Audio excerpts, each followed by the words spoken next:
হামের টিকার প্রথম ডোজে প্রতিরোধ ক্ষমতা ৯৩%, আর দ্বিতীয় ডোজ নিলে তা বেড়ে দাঁড়ায় ৯৮%।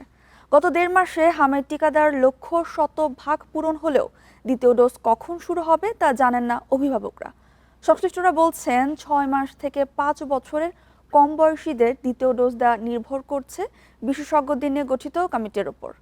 আর স্বাস্থ্যমন্ত্রী বলছেন কোরবানির ঈদের পরই আসবে সিদ্ধান্ত। ৩০ উপজেলায় হামের টিকা দেয়া শুরু হয় ৫ এপ্রিল থেকে।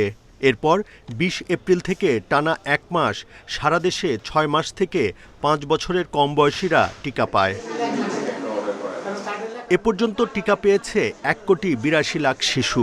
তবে দ্বিতীয় ডোজ কখন দেয়া হবে তা জানেন না অভিভাবকরা। আমাদের তো জানা নাই যে কবে কি দিবে, জিজ্ঞেস করে যাব মানে কবে দ্বিতীয় ডোজ দিব। বিশেষজ্ঞরা বলছেন যেসব শিশু প্রথমবার টিকা পেয়েছে অধিক সুরক্ষার জন্য তাদের দ্বিতীয় ডোজও দিতে হবে। তবে এজন্য দরকার জাতীয় টিকা কমিটির সিদ্ধান্ত। একটা ডোজ যে কোনোদিন পায় না, সে একটা ডোজ পার প্রেক্ষাপটে তার শরীরের ইমিউনোজেনিসিটি কেমন হয়েছে, সে কিন্তু বাই দিস টাইম অনেকটা ম্যাচিউর হয়ে গেছে।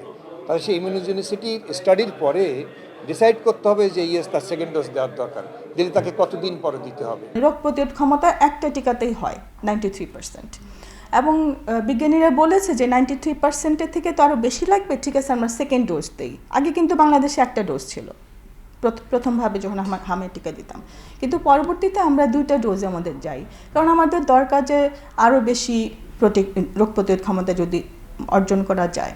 তো দেখা গেল যে 2টা ডোজ দিলে পরে সেটা 97 থেকে 99%। স্বাস্থ্যমন্ত্রী জানালেন ঈদের পরে বিশেষজ্ঞদের পরামর্শ নিয়ে জানানো হবে দ্বিতীয় ডোজ দেওয়ার তারিখ। আমাদের স্টকও ইমপ্রুভ করব, এবং স্টক আমাদের আসতেছে, এবং নাইটিকের সাথে বসে আমরা ওই ডেটটা ঠিক করবো, আবার সেকেন্ড ক্যাম্পেইনটা আমরা কবে শুরু করব। বিশেষজ্ঞরা বলছেন ৬ মাস বয়সী শিশুদের প্রতিরোধ সক্ষমতা ১ বছর বয়সীদের তুলনায় অর্ধেকেরও কম। তাই এদের টিকাদানের দরকার বিশেষ পরিকল্পনা।